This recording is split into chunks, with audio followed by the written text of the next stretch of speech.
was like, whatever, man. Like, I'm not just gonna sit here and look weird. Like, I'm gonna talk to him about stuff. I went back there and I rehooked everything up. Stop broadcast. All right, we are live now. Oh my gosh, I'm so sorry, everyone. So we are live again. Okay. What happened?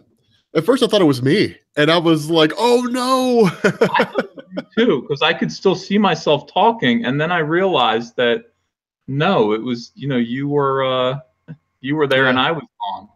There we go. Okay. Anyway, we got people coming back in. Oh, good. We got folks coming back in. All right, let's get to what we want to talk about, because what I want to know is when you found your first comic book. God is real. They're saying in there. Oh man, God is real. Yeah.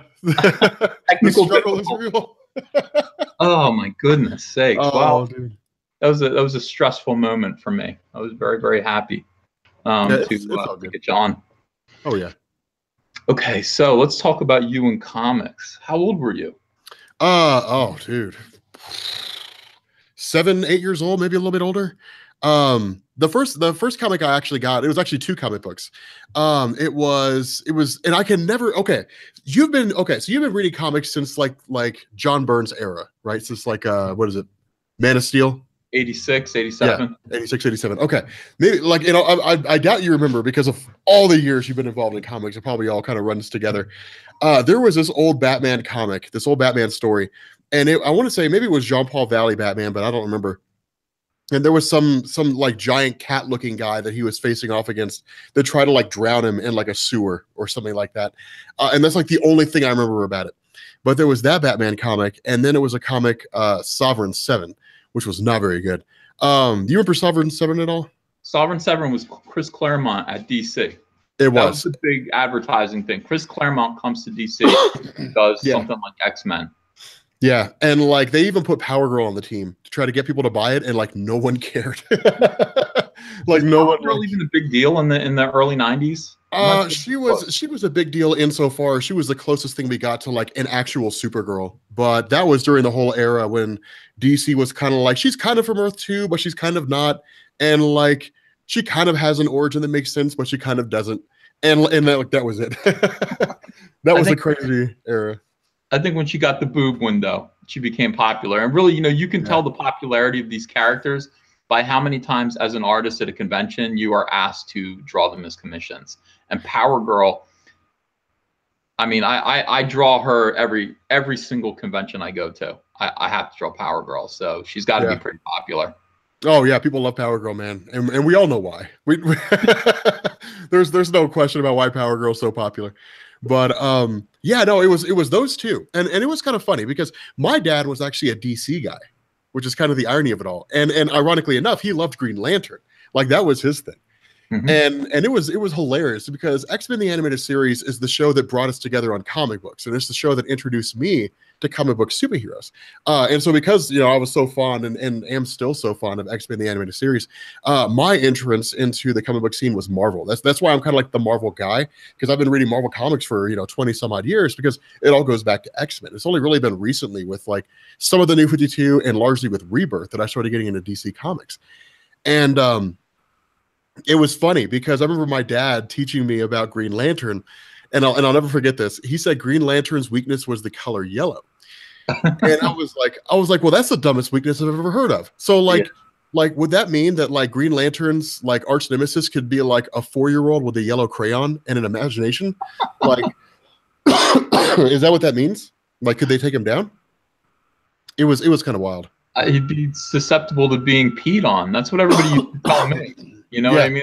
You pee on Green Lantern and you kill him. But that's obviously fixed that, didn't we? We explained what his yellow weakness actually is. And so no more of those jokes about hitting him with a banana. I mean, thank goodness. Yeah, the yellow impurity. It's way better. Way better. I hope everybody agrees with that. I don't know. Oh, Jeff Johns. So you were a Marvel guy, and interestingly enough, like you got into Marvel comics, you got into comic books through cartoons or media, and that's just how I think a lot of people do. I did. For me, it was the Superman movie in 1977, and then the Super Friends cartoon. And the Super Friends cartoon sucked out loud. I don't know if you watched that, on DVD or anything. Have you ever seen a Super Friends episode? Yeah. You okay? You're not over your flu, dude. What are you talking about? I am. I thought I was. Man. You're gonna be okay. Oh yeah. We're having all kinds of technical difficulties. My internet went out, and then basically Rob just yeah. Well, it's not so much my flu. It's that I've got something stuck in my throat. But that's a nasty cough that doesn't go away, and it's just sitting like there's this itchy kind of thing in the back of your throat, and it just won't go away. Man. You can take a moment, and I'll vamp like you did for me. No, it's fine. It's fine. Yeah. So cartoons. I mean, that's kind of how it is, and it's like you see it as kind of an entrance gateway to discovering these characters and wanting to read about them. I was a Marvel guy too in the 80s. I couldn't stand DC for the very same reasons that you're talking about, where my friends would kind of make fun of them. They'd be like, there's a character named Lightning Lad. You know what I mean? And at Marvel, there's Wolverine, Colossus, and, you know, all these cool, super cool, down-to-earth, angry characters. They all seem more angry. And at DC, like Saturn Girl, Power Girl, you know, it's a little hokey. And in order to kind of get into DC, you have to just accept that. You know, you have to kind of accept that. Like, here's the thing. When it comes to naming characters, Marvel is Transformers and DC is GoBots. And that's the worst thing I'll ever say about DC in my life. I mean, the thing about Transformers is they had cool names like Wheeljack, you know what I mean? And Ironsides and stuff like that. Optimus Prime, Megatron. And like Marvel or DC all had like, or the GoBots had names like Psykill and Leader One and like all that stuff. That's before everybody loves the bad guys better. Give me 1 second. Okay, go ahead. Oh man. Poor Rob, guys. So we were just talking before he came on, and he's just like, I just got over like 2 weeks of the flu. And I will tell you this flu right now is supposed to be so bad and so deadly. You guys stay healthy. Go get your flu shots at CVS Pharmacy. Go take care of yourselves because you do not want this kind of a flu. This flu took Comics Explained down. It took Comics Explained down for the count, and he's still not better yet. He's still not better. People are like, produce. I'm losing hope. Okay. All right. Yeah. I found a whole case. I needed like a really good throat cleaning is what I needed. Oh yeah. Oh, nice back there. Yeah. Okay. So no, dude. Okay. That's all right. That's one of the things that I've always thought about when it comes to Marvel. I don't like having my hat on.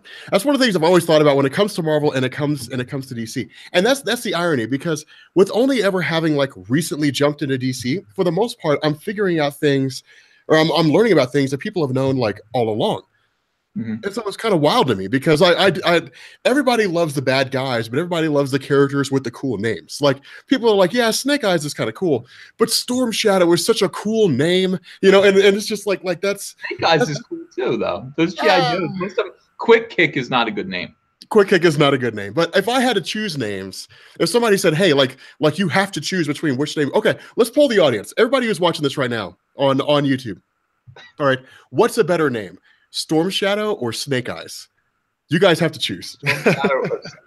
Actually, I think it's a toss-up. Storm Shadow is pretty cool, but Snake Eyes has that like gambling element. But then again, the gambling element is that of a loser. So I'm not sure. I'm not sure which is better. So the first person already said Snake Eyes. So we got Storm Shadow, Snake Eyes, Snake Eyes. Yeah. Snake Eyes. I like both. Snake Eyes. Oh wow, it's all scrolling. Snake Eyes. A couple of Storm Shadows, but Snake Eyes is the clear. Oh, that's because it's your chat. They're agreeing with me. I refuse to lose. Yeah, no, I don't know. I like Storm Shadow better. I don't know. Storm Shadow is a cool name. I mean, those kind of things are important when you're 13 years old reading comics. You need these characters to be cool. They don't have to necessarily be deep. You know what I mean? It's like I find DC characters. And the legacies behind them, the concepts behind them, to be so much more deep than Marvel characters. Oh yeah, by a long shot. and I said this before, but I'll say it again to you, and you tell me what you think about this. You can tell me to STFU, but Marvel characters, all of their origins happened because they were stupid. True or false? Other than the mutants, they don't count. Captain America is a very DC character. He was born of the Golden Age. But for the most part, these are all people that like got trapped in quicksand, walked out into an atomic blast, flew an spaceship up into cosmic rays, had things splash into their faces, chemicals, were bitten by insects.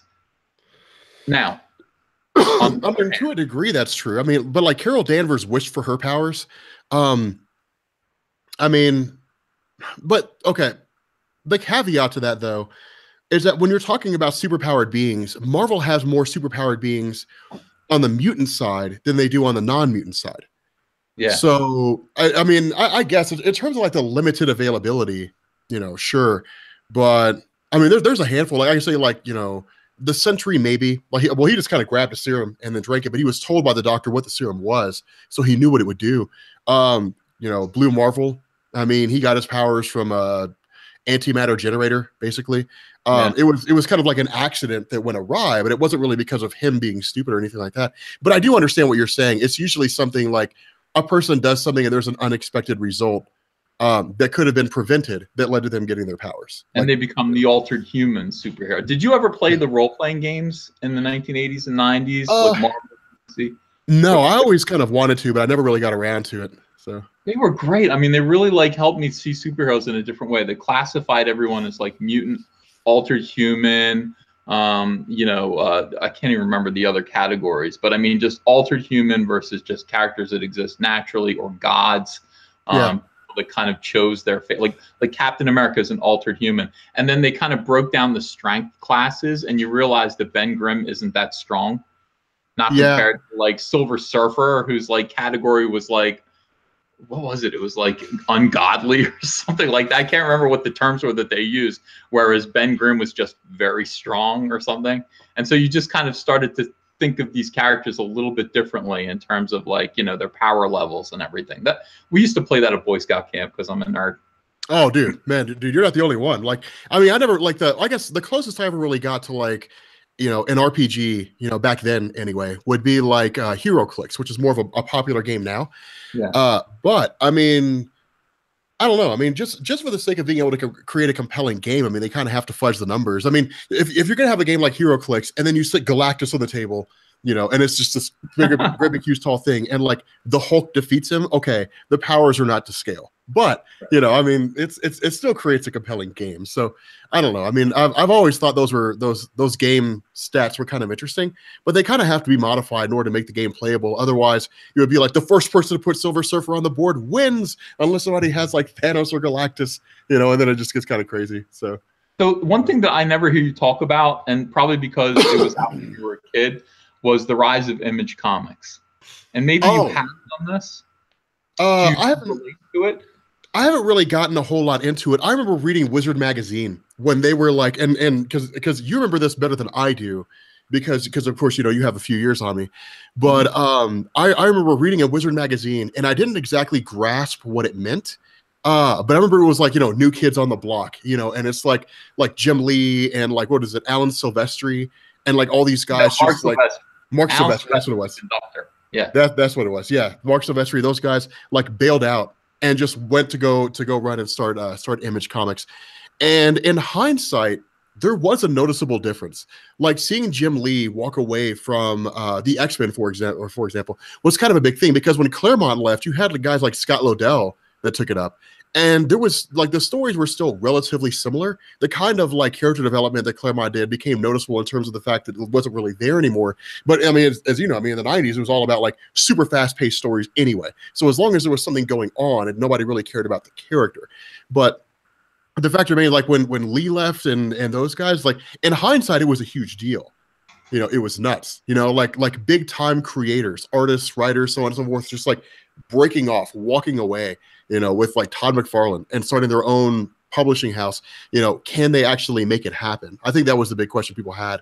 Is like, will Image be just kind of like a, you know, give us what we want or we're just going to leave, you know, and then it'll turn out to be nothing and they'll just come back? Or will it actually be a successful and bankable production house, which is proven to be? So well, Todd McFarlane explained it in a very interesting way. And, you know, he was saying, look, these books are selling 8 million copies. And it's like, I sat down and I figured out what my piece of that pie was. And essentially I was getting 4% of that pie. Now, wow, that was a lot of money, but it wasn't very much money. It wasn't, you know, so basically I could go away and I could do my own thing and own my own property. And all I would have to do in order to equal that same 4% that I would get from a Marvel book is sell, instead of 8 million, right around down here. And suddenly I'm still making the same amount of money that I was at Marvel because I'm getting all of it. Yeah. See? And they control the risky. Todd McFarlane was a very smart guy, still is. Wasn't as risky. Now, when he went out there and he blew Marvel the F out with Spawn. With Spawn, yeah. Oh my God. I remember my mom would not originally let me read Spawn. When that because it was demons. My mom was super like controlling, as I mean, not really controlling, but she was one of those where she thought she was being a good parent by like not allowing me to be exposed to things that she thought were too violent. So like I wasn't allowed to play football when I was younger, or like hockey, because she's like, it's too violent, you know? Yeah. And when I was like, hey mom, check out this comic about how a man has to fight it for like the army of the devil, you know, then like she's like, okay, that's a problem. That's not okay. You know, and like she wouldn't let me read it originally. But you know, I will say this too, over the years, I think that Image has really proven itself to be exactly what Todd McFarlane set out to make it, in the sense that it was kind of one of these things of Marvel and DC, they cannot be the big guys forever. There has to be a third option somewhere for creators. And I think that's one of the big problems that Marvel ran into when it came to like a lot, like, what is it, Craig Kyle, Chris Yost, when it came to Matt Fraction, when it came to like Kelly Sue DeConnick, when it came to all these writers within the last 2 or 3 years who were just like, peace, like they made their bones at Marvel. And then once they had an audience, once it was established that, hey, they could create compelling stories and people knew their names, they took off and they're writing their own creator. Like, that's what Hickman's doing. They're just writing their own creator-owned stuff at Image Comics. And it makes sense, because why write somebody else's story? Why write a story about another character, you know, and write an incredible story and a great story about a character you don't own? Because then now you can't take that with you. You know, Matt Fraction can't take Iron Man. You can't say, okay, I did this amazing run, you know, like what is it, the 8 fears, whatever it is, or the five fears, you know, I can't take that and like just run with it now. Like, that's got to stay with Marvel. And all the work that he does gets built up for whoever takes care, or, you know, whoever takes Iron Man after him. So I don't know. I mean, it makes sense that people would just kind of bail out and end up traveling to Image. And ultimately, that's what McFarlane was shooting for. I kind of have to believe, given the environment at the time and given the work that he did in like Incredible Hulk and Spider-Man and things like that, the lack of recognition that he felt like he was receiving, the same thing with Jim Lee, different things like that. I have to believe there's got to be a bit of indication. When Todd McFarlane sits down and he looks at Marvel in 2017, 2018, and people are like, all of Marvel's best writers and artists are leaving, then like it's got to kind of be like, yeah, this has been 20 years in the making, folks. Dark Stranger asked, in your experience, what is the best way to write a story for comics? I've heard people say write it like a screenplay, or just go over it bit by bit with the artist, etc. Dark Stranger, I've never written a story for comics. Yeah, I honestly don't really know how to write a story. I mean, you've got letterers and things like that, and you've got like scripters. I mean, I would imagine like I honestly wouldn't have a problem with writing it like a novel and then handing it over to an actual comic book writer and saying, okay, can you translate this into comic book form, and then send it to an artist in a way that they can put it together. You know, that's what D is doing now. There's something called Marvel style. Do you know what Marvel style is? Okay, so Marvel style is basically the writer just breaks down a script. So a 20-page book gets broken down into a 4-page script, essentially. It's like page 5, this happens. Page 6, this happens. And there's no dialogue, there's nothing like that. And it's inherent, it's the artist's job, basically, to sit there and break it down into panels and tell the story. So now you are legitimately, you know, the director of the script now. I mean, I always say that the writer is the screenwriter, the artist is the director and the entire cast. So, you know, when you do it this way, you really have more creative freedom. Now, Marvel's been working that way for years because it's quicker. It's easier on the writer. The writer doesn't have to sit there and type out Gene looks at, you know, Scott and with wistful eyes and says blah blah blah blah blah blah blah. It's a lot. Instead, just say, you know, Gene looks at Scott wistfully and says something profound, and then my job is to draw that. And then once he sees my drawing, go ahead and put the dialogue in that fits. And that's what DC is actually switching to right now.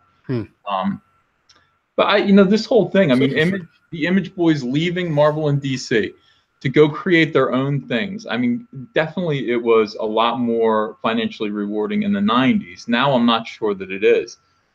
But the truth of the matter is, at some point, you know, you realize that you are pouring all of your energy into something you don't own. Yeah. I mean, right? Yeah. Well, that's why I say, I mean, that makes sense to me. I mean, that's one of the things that Marvel's running into is people are going over there, they're writing like huge character, you know, story arcs, getting a following and then leaving. And in truth, I would probably do the same thing, to be honest with you. I mean, if I loved writing comic books, I mean, I have no real interest in writing comic books, but let's say that I did, that I wanted to write comic books. I would rather write something that I own because I could take it in any direction that I want to. I can do anything with it. And it wouldn't even really be about creating something like massive and insane. You know, for example, you look at like Matt Fraction's Sex Pistols. What was Criminals? Sex Criminals. There we go. Yeah. You know, Sex Criminals, you know, and time basically stops when the two of them get together and do their thing. You know, that's such an intriguing concept, but you would never be able to see anything like that at Marvel or DC. But it's an incredible way to basically take a comic book and turn it into like a heist story. You know, just a series of heists and things like that. And to me, that's really cool. The fact that a creator can kind of make their bones, jump out there and do something. The problem that you run into is, I think, the same problem that Marvel's running into now, where it's one part complacency, where you have like these amazing writers who are crafting these amazing stories, you know, and then suddenly within the span of a year, they virtually all leave for one reason or another, and they take off and do their own creative stories. And the question is, well, now what? We have like Bendis and like a few others. Now, Marvel's making up for that. You got writers like Ed Brisson. You know, you have a lot of these guys who are coming on and just making like these amazing stories, you know, writing, you know, crafting these amazing tales. Wasn't really a big fan of Dennis Hopeless with with Doctor Strange, but still, I mean, you have people who are coming in and are kind of helping to pick up the slack, and that's the nature. You know, I mean, as a person who's in the industry more so than I am, I mean, I'm pretty sure you're familiar with that. The idea that you just have writers and artists that come in, they make their bones, they go off, do their own creator thing. A new generation comes in, you kind of have to build the talent up. That's what you have to do. I was just thinking that. I was just thinking, well, yeah, so we move over and then let the new generation come in and make their bones as well, because otherwise we just stick around forever. Walter Bonham, thanks for the super chat. Hey, Ethan, welcome back. Question: what have you both found to be the biggest challenge to create vids about comics on YouTube? I'll let you go ahead with this one. Oh, okay. Well, for me, all of my vids have to be about me because I don't want to talk about other people too much. I'd rather talk to them. So when I'm talking about comics, it seems like I'm mostly self-referential. I'm going to have to change because I'm going to run out of my own comic books to talk about eventually. But for me, that is the challenge. Being in the industry, there's something called professional courtesy. So, and I talked to Benny about this too. Benny's like, I don't review, I don't talk about comics I don't like. So if I were to do other people's comics and praise them just to make a cool video to watch and talk about how I think this comic book was constructed and put together, it would have to be something that I really, really admired. And I think I would do that for classic books like Killing Joke and Dark Knight Returns, and take them apart artistically, show you how these panels were constructed, what they mean, the hidden stuff on, you know, behind it. Like Killing Joke there's so much great stuff in there. I mean, it's like the more you look at that book, the more you see how carefully constructed it is in ways that if you just breeze right through it, you're not going to catch it all. That is my biggest challenge. What about you? My biggest challenge would be trying to create content without reiterating myself too often. I mean, one of the biggest things is I treat every video like it's somebody's first video. You know, and a lot of people will kind of get irritated by that. They're like, why do you recap it? I'm like, because even though you've been watching it since the beginning, not everybody else has. You know, and so if a person comes along, I want to give them just enough info so they know what's going on so far, but not enough to spill the beans on everything. So it gives them a reason to go back and watch older videos and get caught up. That's kind of what I shoot for in those. But to try to, like, if I sit down and I say, okay, we're going to cover Dark Knight's Metal and we're going to talk about this whole thing, then it's like, okay, here's what happened so far. But what I don't want to do is have every single video make it seem like I'm rehashing Scott Snyder's entire New 52 run on Batman. I mean, that's one of the things that I try to avoid, that I try to keep from doing. But no, for the most part, I'm kind of with Benny on that. Like, I usually stick to comics. I'm like that partly. For the most part, I stick to comics that I enjoy. But on the other side, there are comics that I could cover that I do enjoy, but I don't, because they're comics that I just want to kind of keep to myself, that I don't want to have to like talk about or anything like that. Just kind of guilty pleasure comics, so to speak. There is such a thing. So, what made you start your YouTube channel, and when did you do it? It was just it was a whim. There was no real basis behind it. When I was growing up, a lot of people said that I would have made a really good teacher because I love talking about history. And at the job that I had at the time, I was not the happiest that I could have been. And some of that was because of What was that? What job? I was a dispatcher. Like I dealt with facility management and different things like that, and just monitoring buildings and air handling systems. So I'm really familiar with like HVAC tech, stuff like that. But some of the reason why I was unhappy was because of kind of where I was, like emotionally and mentally in my life. And some of it was because of the fact that the job was so stressful. But those things kind of came together to a point where I was like, okay, like I just want to try my hand at being a YouTuber. And so I just made a video on Jason Wingard and threw it up on YouTube. And there were a couple that were like that. And then I did one on the Scarlet Witch when they announced that she was going to be in Age of Ultron. And that's when it really started to blow up. That and the fact that a buddy of mine, Sean, was like, hey man, you should put comic book panels, like dynamic panels that basically like move around and adjust and reflect what you're talking about so people can see what you're referencing instead of just like a static image. And that I will always attribute to being probably one of the biggest reasons why my channel was successful. So that when I sat down and I taught people about, the history of comic book characters, people understood what I was referencing at the time. And, it kind of helped to expand on people's knowledge so that they would be able to go into movies not feeling left out. And then, it all just kind of exploded, because there wasn't really a scene on YouTube for somebody sitting down and saying, here's everything you need to know about the Vision. There were comic book YouTube channels and there were a lot of channels, that really set the stage for what I would be able to do and help to influence what it was that I could do. But there didn't really seem to be a market at the time for like explaining comic books to people. And that's really where it sort of exploded, I guess. Great idea. You found a niche and you filled it. What were the channels that you were looking at then that you were like comic book channels for you? Definitely variant comics. I mean, like Eris was like a big guy. Yeah. Like he was a huge guy. Comic Book Girl 19. And then there were a few other small ones here and there. There was Hayden's comic book channel. There were, there was like a Comic Book Cast 2, there were just, these smaller channels here and there of varying sizes. And I remember reaching out to all of them and like none of them responded. No one responded. And I remember firing off a message to Benny. And I was like, hey man, would you be willing to collaborate and make a YouTube channel? Because at the time when I was trying to grow my channel, I didn't really know how to do it. And I remember tweeting out to a gaming YouTuber named CNanners, who I've been following for years. And I was like, hey man, how do I grow on YouTube? And he just tweeted back, said, network and make friends. And so I did that. I hit up Benny and he hit me up like 3 days later and the rest is history. We came together, formed the weekly poll, and we've been friends ever since. So was Benny way ahead of you? Was he? No, our channels were around the same size. Benny's channel took off and exploded ahead of mine for a variety of reasons. One, because he actually started expanding on his business and hiring people at a time when like I didn't do that. Second, like I was dealing with family issues at the time.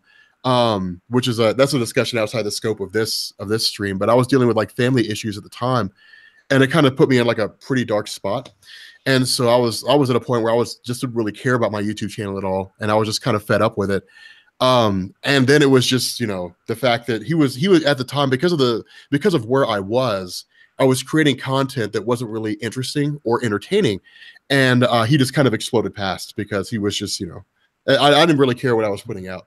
Whereas he was hitting like all the current stories. So, he was giving people what they wanted and he just kind of blew past me after that. So Peter Cho, thank you for the super chat. Can you ask Rob what's the best thing coming out of DC Rebirth? Oh man, that will never go away. Do you know how that got started? No, I don't know. Okay. So getting into DC Rebirth, it was basically my introduction in a lot of ways to DC. And it was funny because I mean, I'd read like New 52 Batman, things like that, like highlight stuff, you know, but in terms of like sitting down and saying, okay, like we're going to start covering these things, DC Rebirth was basically, it was my intro to it. And like, I was because I was discovering DC for the first time, it was like when I was discovering Marvel for the first time. And I was like, oh my God, this is all so amazing, you know, and I thought it was like the coolest thing ever. And so I would go through and I would just out of excitement, I would start videos off and just be like, so like Teen Titans Rebirth is like the best thing coming out of DC Rebirth right now. And then it would be like, it was Teen Titans Rebirth and like Superman and Action Comics. And every story I went over was the best thing coming out of DC Rebirth because I was so excited when I was first picking it up. And so it became this running meme where it's like everything, like people would comment and they would be like, Rob, not everything can be the best thing coming out of DC Rebirth. One thing has to be the best. And people would freak out in the comments and they thought it was hilarious. You know, they so thought what it do you was think actually is the best right now? Let's settle that. If I had to pick one thing as the best thing coming out of DC Rebirth, I would say it's a combination of Superman and Action Comics. Yeah. Yeah. Hey, SX, thank you so much for the super chat. Hey, Ethan, any advice for someone wanting to get back into dedicated drawing after years of doing it on and off? Anyone you can study for anatomy, gesture. Also, hi, Rob, love your channel. Thanks a lot. Let's see. I would say for someone who wants to get back into it after not doing it for a while, why don't you sit down and just draw one single page? And I mean, this is the thing. This depends on if you want to be a comic book artist or if you just want to doodle. I remember my first comic book page. It was a Cyberfrog page. I sat down. I was terrified about how to do a layout. So what I basically did was I opened an issue of Web of Spider-Man, and I just copied the layout and then inserted my own characters in where Spider-Man was.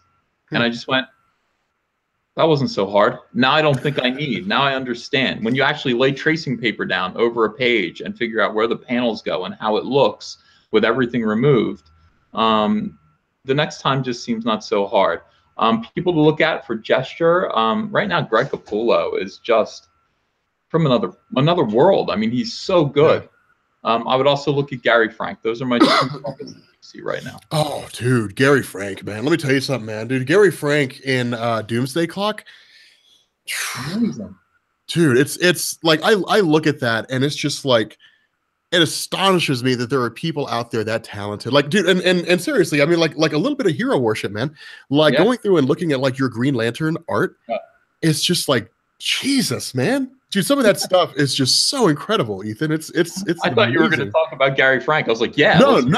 I mean, dude, just some of the stuff I've like looking at some of your art, man. It's just like God in heaven, you know. It's astounding to me. Yeah. But I'll tell you, it's really cool. I mean, when you're inspired to be drawing a comic book, when you're into it, like you bound out of bed in the morning, or you jump out of bed in the middle of the night, and you just get these images in your mind, and you read the script, you're ahead of the script, you're just thinking about what you're going to do on these next few pages, and you can't wait to get it down on paper. And then you think of something even better than what you were thinking. And that was the experience of Green Lantern Rebirth every single day. Super inspired, on the phone with Jeff Johns, talking to him about, what we're going to do, how this could work better, and then plans for the future. And it was so exciting. I mean, that, when I die, I mean, I think Green Lantern is going to be the book that I'm remembered for. I hope. I mean, that's, Well, dude, man. I mean, it's dude, let me tell you something about Green Lantern, man. It is, it's right up like that. It's that and like Hickman's Fantastic Four are my top two favorite runs of any comic book. I've never read his Fantastic Four. Oh, are you serious? And everybody's telling me I need to. I'm the biggest fan in the world. Are you a collector? Do you collect old comics? No. I don't really. Well, I do to a degree, but only if they're of particular significance. Like I have, I've got the original Todd McFarlane cover for Spider-Man, the one that he did where he's like sitting on that huge web. Yeah. And then I've got Fantastic Four Annual #2, which is the original Stan Lee Jack Kirby origin of Doctor Doom. Yeah. And I've got a few others here and there, but in terms of hardcore collecting, that's not really what I get into anymore. But no, I mean it's Hickman's Fantastic Four is amazing. But no, back on the Green Lantern, that's one of those that's one of those comic book runs that is definitive. Like from now until the end of time, people will say like, there will never be another Green Lantern run like this. Like I love Robert Venditti's work. I love what he's doing. But when you sit down and you say Jeff Johns' run from Green Lantern Rebirth all the way up until, you know, the time that he left the title and Venditti picked it up, you know, you look at you know, Jeff Johns' work, you look at your work, and you put it together, and it's like this is the 1-2 punch of Green Lantern, and nothing will ever be on the same level again, because there was so much expansion, there was so much development. It took everything that had existed for, you know, what is it, 50, almost 60 years before you guys started working on the title, and then it kind of consolidated it all. It got rid of the parts that nobody cared about. It kept all the parts that everybody cared about, and then it started building on what everybody loved. And so suddenly, instead of it just being, well, I mean, you know, you got Sinestro who's just running around with a yellow ring, suddenly you got the Sinestro core, you know, and then you've got like, you know, the whole Roy G. Biv, basically, you know, the colors of the emotional spectrum, you know, and then you have these entities, and you've got, you know, and it just everything built on everything else, and to the point where it was just like, Jesus, this is insane, you know. So yeah, I would certainly say that Green Lantern is probably something like it's something that I would always like remember you for, you know. It's just like the Green Lantern work. So thanks, man. Yeah, man, it's good stuff, dude. I mean, you can't tell me you feel good getting all that praise, man. Like you know. It does feel nice. I have to accept it, because when like a lot of times you get praise like that, you just go, yeah, but I don't think it's very good myself. You have to just kind of go, somebody just said something nice to me. Thank you. Yeah. About it. All right. that's something. You know what it is, in my opinion, there are really good individual creators out there. Now, every now and then, but I mean, you can stick them together and it just doesn't work out. Yeah. Every now and then there's a creative team that gets together and there's a chemical reaction. And I used to say this to Jeff too. I used to say, when we get together, there's a chemical reaction every single time. We do something new, we create new things, we're inspired, we do great stuff together. And there are other teams that I think are chemical, like Grant Morrison and Frank Whiteley. Now, Frank Whiteley can work somewhere else with some other guy. Grant Morrison can work with a million great artists. But when he and Frank Whiteley get together, it's chemical. It just works. Can you think of any other Superman like that? Oh yeah, dude. Bendis and Sarah Pichelli. You know, the whole Miles Morales Spider-Man. Oh yeah. I mean, dude, I'm with you 100% on that. There are some writers and artists that just click, like Mark Waid and Alex Ross. Like they did the whole, no, I'm sorry, not Mark Waid and Alex Ross, Paul Dini and Alex Ross. Mark Waid and Alex Ross were good for Kingdom Come, but you read like World's Greatest Superheroes, and and that's the funny thing. I look at World's Greatest Superheroes, and if you read through those comics, each and every one of those comics, there's probably a page and a half of dialogue in total, and the art tells the rest of the story. And I know how you feel when it comes to artists getting recognition and writers getting recognition. You know, and I've heard your stance on that before. And I think that's one of those instances where you look at a comic and you say the art told the story. Whereas, you know, the words were just kind of there, but you could skip over the words and look at the page. The words help to amplify the art, but the art is what tells the story. And it is kind of interesting because when you do look at those team ups, you look at those people who kind of come together and they tell a story. You know, it is, you know, like Jonathan Hickman and Nick Dragotta. You know, I mean, they work together, you know, for some of Fantastic Four, but you read East of West, and it's just like, yeah, that those guys go together, just hammer it out perfect. You know, Scott Snyder, Greg Capullo, someone mentions in the chat. Thank you, RLC Comics. Definitely. Definitely. Yeah. You know, and that's one of the funny things. And the way you tell that, you know, like Jeff Johns and Ethan Vescover, the way you tell that is you say, remove one of these writers, even if it's only for like an annual, you know, remove one of these guys, whether it's for an annual, whether it's because you take a quick break, whatever the case may be, you put somebody else in there. Does the story feel the same?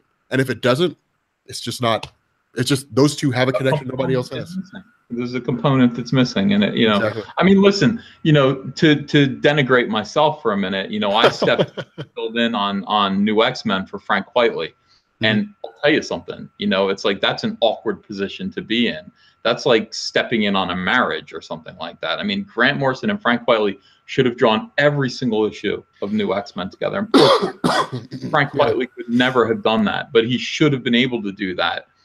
He should have been permitted to do that because that run was meant for him. And you can see it. I mean, you can see that it's like most of us kind of don't really belong there, but we're doing it anyway. Yeah, so I think there's something to just some people just come together and it's magic, and that's a great thing. Somebody else is saying Tom King and Mitch Gerads. Oh, fair enough. I haven't read that book yet, but everybody's praising the hell out of it. Miracle Man, right? No, not. Is it Miracle? Oh, you're talking about Mr. Miracle? Mr. Miracle. Yeah. I don't know I'm waiting until it finishes, but it's cool because from what I understand, the book basically deals with like PTSD. The idea of like, you know, Mr. Miracle, like Scott Free having spent so much time with Darkseid, I think. I'm not going to swear to that. I could be wrong. But yeah, no. And okay, I want to talk about that too. I think that's one of the smartest things that DC's doing that Marvel's not doing. I feel like Marvel is like, hey, does anybody have an idea for a comic? And it's like, I do. It's like, okay, ongoing series. Why? Like why does everything deserve an ongoing series?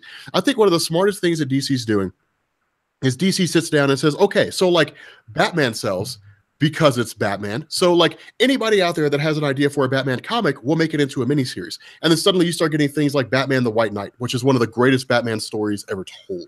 Holy hell, dude. It's absolutely insane. But when you sit down and you look at someone like Mr. Miracle, it would have been so easy for DC to just say, okay, so we'll give him an ongoing series as part of DC Rebirth. But they didn't.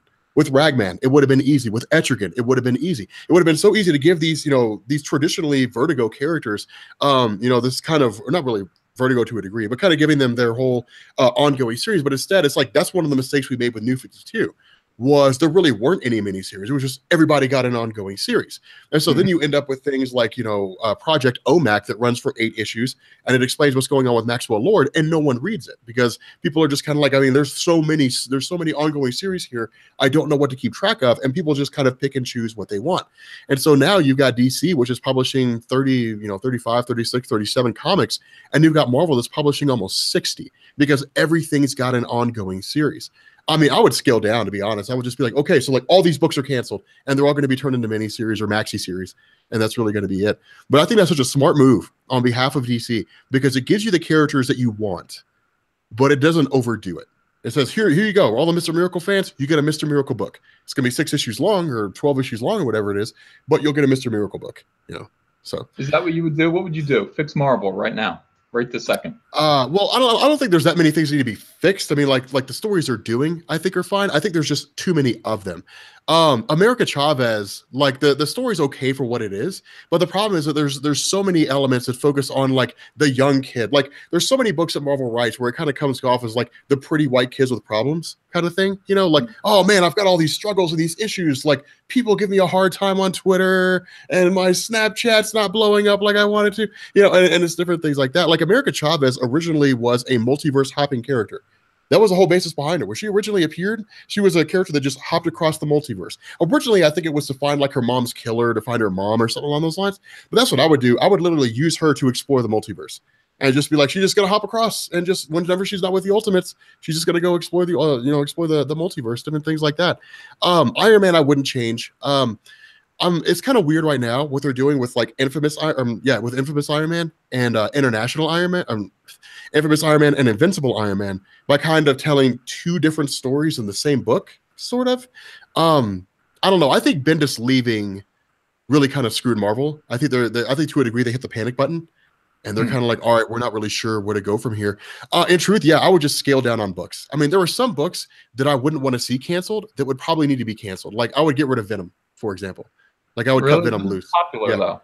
Venom is really popular. Venom is really good. Eddie Brock is back. I do like it, but I think those stories could be better told in like the Spider-Man comic.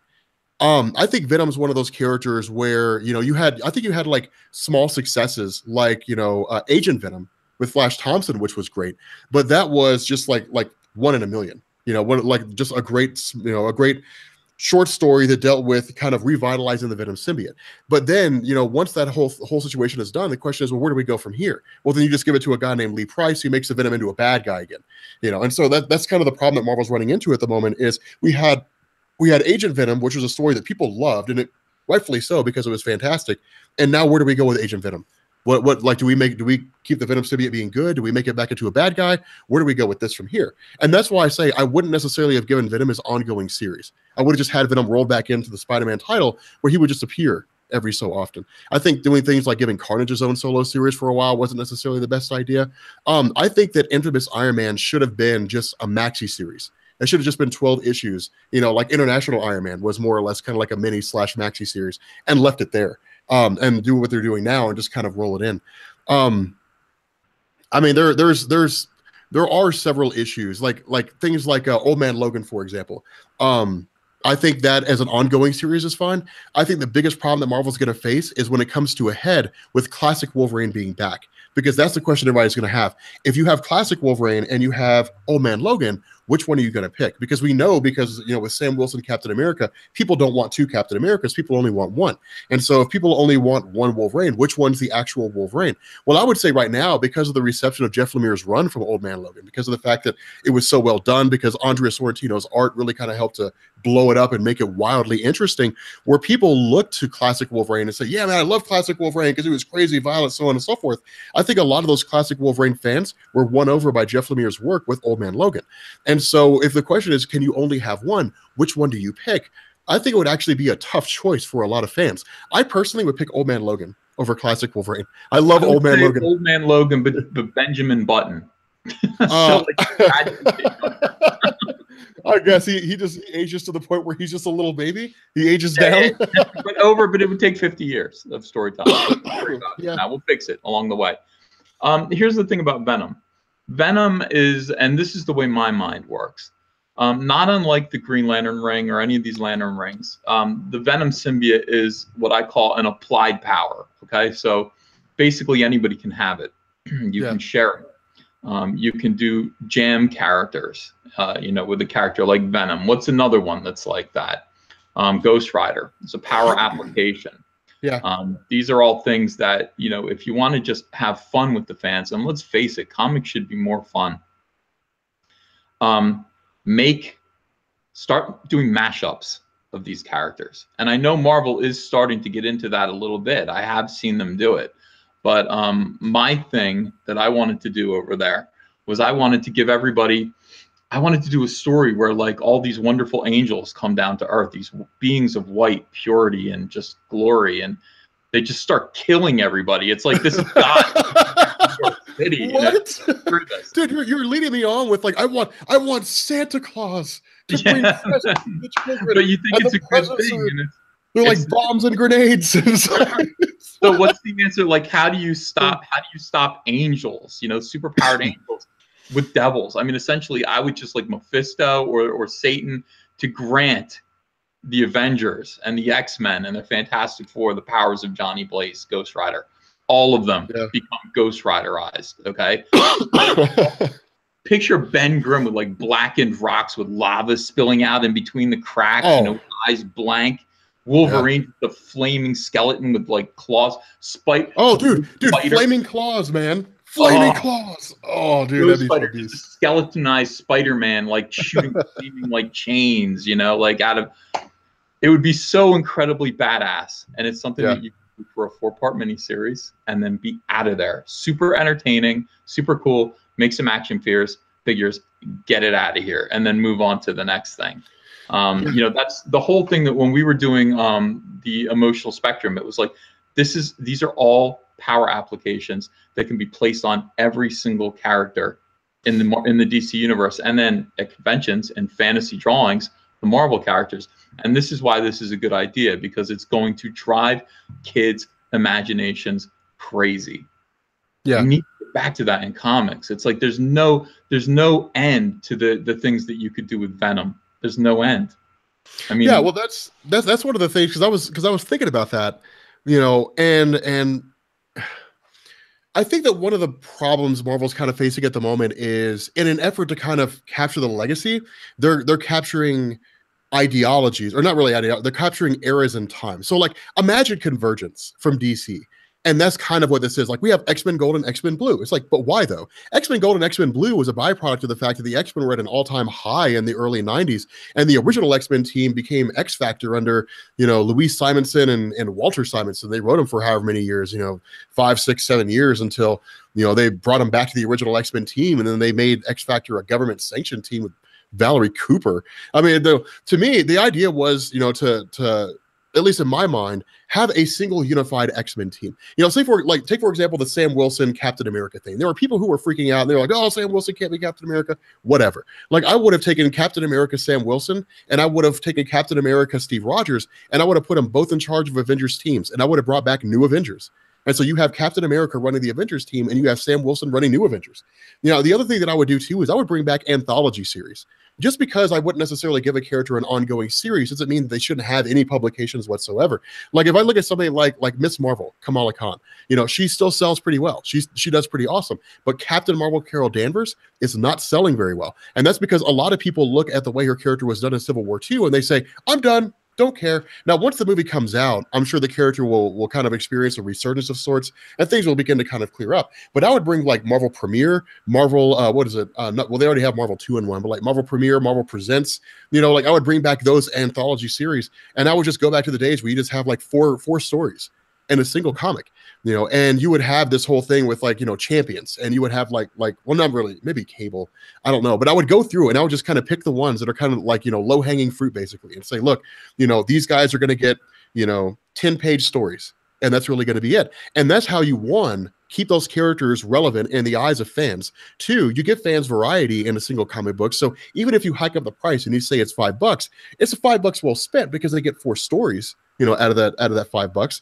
You know, they get 8 stories if they buy 2, you know, Marvel Premiere, Marvel Presents, you know, and they pay $10 for it, but you still keep those characters relevant while at the same time not oversaturating and then saying everybody gets an ongoing series. Because when everybody has an ongoing series, suddenly you've got writers who are writing 3, 4, 5 different comics. They're being spread super thin.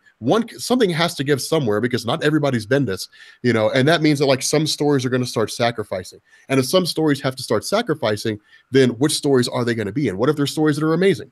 You know, then you kind of have to give those things up. And so, you know, I think that at that point, like I would bring back Anthology. I think that'd really be the kicker. And Here's another reason why what you're saying is awesome. Bring back Marvel Comics Presents. And the reason why is because it has 4 8-page stories in it. Okay. Now, you can do one of 2 things here. You can either audition new talent, okay, which would be fine. But a better idea would be to get big artists who are very slow out there monthly. You get Arthur Adams doing 8 pages per month, Alex Ross 8 pages per month, all in one anthology. Now, who wouldn't pick up a book?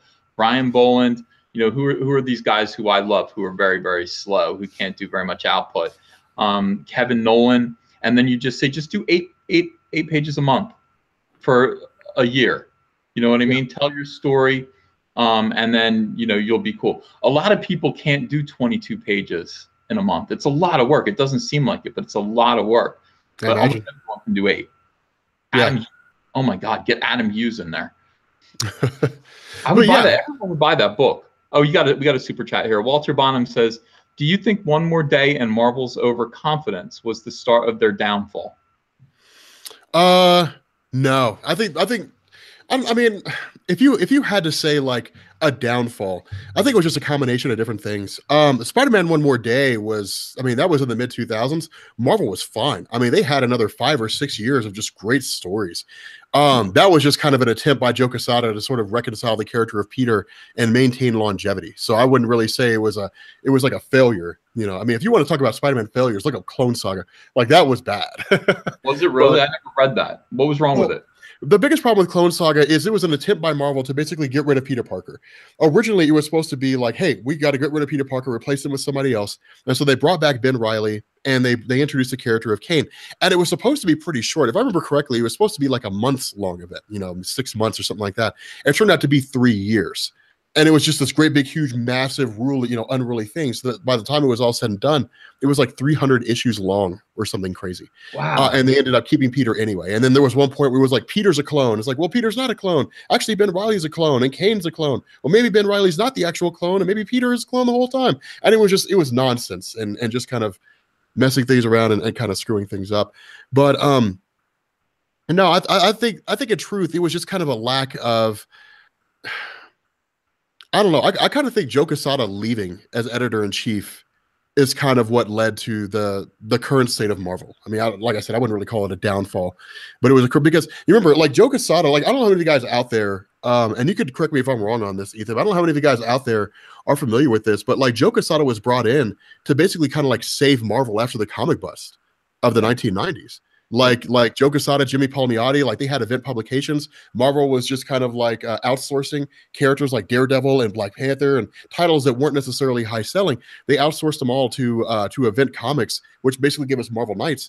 And then, you know, Joe Quesada came on to Marvel as editor-in-chief. He brought in like Grant Morrison, who was like hot off the heels of JLA at DC, and said, hey, like we need you to like rework the X-Men, you know? So we got new X-Men in 2001, which just continued on from X-Men Volume 2, basically, if I remember correctly.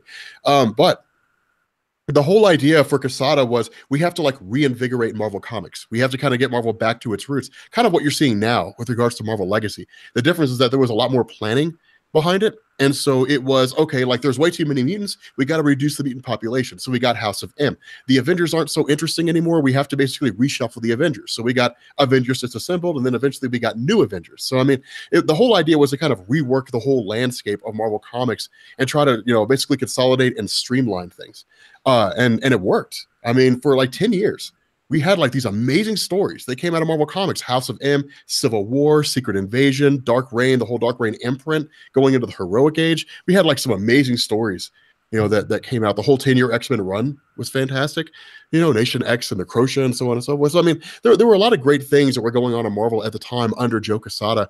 I think when he left, I think it was kind of like, okay, so we're at the Heroic Age now. We're at the age of like great heroes doing great things. Where do we go from here? You know, and I think that's kind of led to the current state where it is now. Driving vision. I mean, that was the thing about Joe. And not only that, he was friends with all of the big name creators. So he was able to talk people into working for Marvel again under him, because everyone liked Joe. I mean, you know, Joe was a great guy. He had vision. Yeah, I mean, I miss him. I think he was terrific. Two super chats. Matafer, thank you for the super chat. Hey guys, EVS, would you ever make a new Lantern Corps? And Rob, I'm loving your Aquaman bids. New 52 Aquaman sometime? I kind of feel like I should. I've heard Jeff Johns' New 52 Aquaman is amazing, but I haven't read it yet. But I've heard it's so good. Hey, people who are watching this right now on YouTube, is the New 52 Aquaman really good? Because, dude, DC Rebirth Aquaman is stupid good. Oh my God, it's so good. Ethan, man. Okay, so okay. Like for years, I was in that crowd of, yeah, man, Aquaman, dude talks to fish. Like I was in that crowd like for years. And then like I started picking it up with Rebirth, because I initially skipped out on it. And people were like, no, Rob, like you have to read Aquaman Rebirth. And so I started reading it, and I was like, dude, this guy is so beast. And I loved the way he was written. And I've loved it ever since. Like I've been loving it this whole time. It's so amazing to read about his character. But yeah, like I've heard New 52 Aquaman is super good. So yeah, people are like, it's amazing. Red Samurai, thanks for the super chat. Thoughts on the unspeakable Spider-Man Sins Past? The Superman Sins Past. What now? I'm sorry, Spider-Man Sins Past. Spider-Man Sins Past. I feel like I should have. What was the Sins Past story arc? Is that the newest one? Because I thought the newest one is Fall of Parker and then Threat Level Red. Unless I missed it. I don't think I read Sins Past. This is your job, Rob. Oh, I know. I'm failing in my job disastrously. I'm let's see. Oh, wait a minute. Is Spider-Man Sins Past, is that the one where we end up finding out that Gwen Stacy had an affair with Norman Osborn? Is that Sins Past? That's awful. Is that true? Yeah. And she had twins.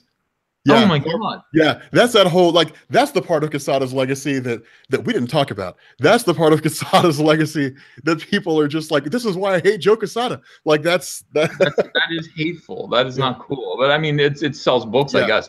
Sins Past, Gwen sleeping with Norman. Yeah. Like that's the thing. Like that's the part of Joe Quesada's legacy that people usually stick to. You know, people look at that and they say, like, I do not like the idea that Joe Quesada said that, like, Spider-Man can't be married to Mary Jane Watson anymore, you know, and, like, Spider-Man One More Day happened, you know, and then Spider-Man Brand New Day happened. And people look at that and they're like, because of Joe Quesada, that happened. And so I hate Joe Quesada.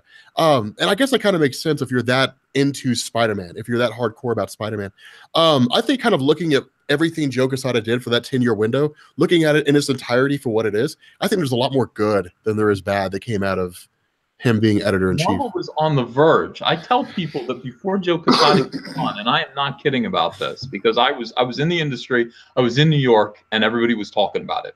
Marvel Comics was so broke that if you had an office by a window, you were not allowed to turn your lights on. You had to bring your own toilet paper to work. I mean, it was like, and I went to the offices back then, and I was like, this is a disaster area. Like, this place looks terrible in here. And then Joe came in and turned it all around. I mean, and so there was the Sony picture deals, certainly, but Joe really turned it around creatively in a way that got people excited again about Marvel Comics and about those characters. Just his Daredevil run at Marvel Knights with Kevin Smith alone was enough to get people thinking Todd McFarlane's glory days again. And yeah, I mean, you had to just kind of get excited about where things could go from here under Joe Quesada, and they did. They got better. Marvel was no longer broke. They were hiring better talent. I worked there during that period. I got a very nice page rate. I made some nice royalties. It was okay working for Joe. Homer Griffin, thanks for the super chat. Rob, give me a splooge. I don't know what that means. You're in for a treat. You're in for a treat, Ethan. All right, who was it that asked for the splooge? Let's see. That was Homer Griffin. Homer Griffin. Homer Griffin. Splooge. That was it? That's it, man. Okay. So here's a crazy thing. So on the weekly poll, there was one day, and I can't remember. God, I can't remember exactly what it was. There was something that we did. We had like a crazy episode, and somebody had donated, or somebody had like subscribed or something like that. And I was trying to figure out what I wanted to say, and I just shouted splooge. And so like after that, it became this thing where people always wanted me to say splooge every time they donate, and I just do it in a variety of different ways. So people that's how you do it. I'm telling you, you get these little private jokes with your fans, and they love you for it. Yeah. Coriolanus, thank you for the super chat. Hey, EVS and Rob, what's your opinion on and hopes for and worries about the Black Panther movie? Would you review it after release? Oh, definitely. Looking at the reviews, I've got no worries about it. It is, the reviews say that it's insane so far. Oh my God, did we lose Ethan again? Did we lose Ethan again? No way. We lost Ethan again. Oh, no way we lost Ethan again. Oh. No way. Oh, I think we lost Ethan again. I have no worries about Black Panther. I'm actually really, really excited about Black Panther. So everybody's pressing F. Press F to pay respects, guys. Everybody type F in the chat. Everybody hit F in the chat. Okay, so while we're waiting on Ethan, you guys want to hear a story? You guys want to hear a story about how Batman almost got canceled? Because that's actually a really cool story. That's one of my favorite stories to tell. Is how Batman almost got canceled. Rip. Oh man. Does the Joker have two sons? One pulled from the womb of the Joker equals Red Hood, Patsy's dead wife, and one being born particularly long night. And I have no idea if that's the case or not. Damn you, splooge. Everyone must agree on one thing. Squirrel Girl is the best superhero in any universe ever. Yeah, she's never lost. She's always won. Like she has always won. Fudge. I have not read Teenage Mutant Ninja Turtles, but I have heard that it's really, really good. Go for it, Rob. Tell a bedtime story. Black Panther does not know the way. He will know the way. Rob, we need to produce secrets. What? Do you think the MCU Infinity Gauntlet would be a version of Thor's Gauntlet? No, I don't think so. I mean, okay. So the Infinity Gauntlet is just a glove designed to hold gems. That's really all it is. Originally, it was just a glove on Thanos' hand, but then eventually it became like an actual artifact that people could use. So, let's see. I'll say it again. Oh, okay. Apparently Ethan is bouncing off here, guys. I guess he's gonna call it a night. He wanted me to say good night to you guys for him. So yeah, I guess that's it. I have no idea.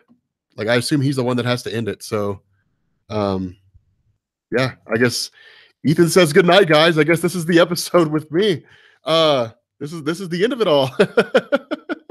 So I don't know. I guess Ethan, end it whenever you're ready, man. But I guess Ethan will be back on for another episode of Comic Artist Pro Secrets. Let's see. You're gonna end it? Question mark. Yeah, so how do you make Squirrel Girl look cool? No idea. After party at my house? I guess. Yeah. Ethan lost the internet again. Yeah, I need to get with Ethan and figure out why his internet's dropping off like that. Unless his internet's getting capped. So would you? I can't. I don't have access to it.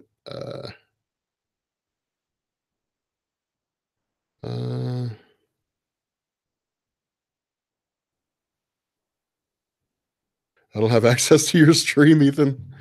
I can't just end the stream. I mean, I guess I could just leave the call. Okay. All right. Anyway, guys, yeah, I guess I'm going to bounce off here. I'm going to go ahead and end the call. I guess maybe that'll end the stream. I'm not sure. But thanks for coming out, everybody who came to see this. Hopefully we can get Ethan's internet sorted out so we can actually have like more of a conversation where I'm not like coughing all the time and carrying on, and Ethan's internet's not dropping out. So anyway, I guess we're going to bounce off here. And anyway, you guys want to hear the story about Batman first? Hopefully Ethan doesn't cut me off before we do the story. The story about Batman almost getting canceled. It's one of the stories that a lot of people don't know, although it is kind of interesting. I don't know. I'll let you guys be the ones to decide. Yeah. I guess comic writer pro secrets. Yeah. I don't know. You like the coughs? Oh man. Thanks for being here. Rob Core. Yeah, sure, man. Yes. The Batman story. Coughing is good. Okay. So how many of you guys know about like Golden Age Batman being like really dark and brooding and like evil? Like, well, not really evil, but like the whole idea was that in Golden Age Batman, in 1940s Batman, he was like really, really dark, and like he would threaten to kill people, different things like that. The whole idea was that by the time the mid 1950s came around, there was a book that was written called Seduction of the Innocent by a guy named Frederick Wortham. And he had, kind of postulated this idea that comic books and virtually all forms of media he didn't agree with were responsible for like corrupting America's youth. And so he had essentially said, look, something has to be done about this. Well, the book that he wrote had actually freaked out parents so bad that they petitioned Congress to do something, and Congress was going to intervene. But ultimately, the comic book community set up its own rules called the Comics Code Authority. Well, one of the rules was that you couldn't glorify crime, and criminals had to be held accountable for their actions. So the Joker was made more goofy and more silly, but Batman was by definition a vigilante. And so the result was that DC had to kind of like tone him down. Well, fans of Batman at the time liked the darker version of Batman. Like, they loved the darker version of Batman. And so because of the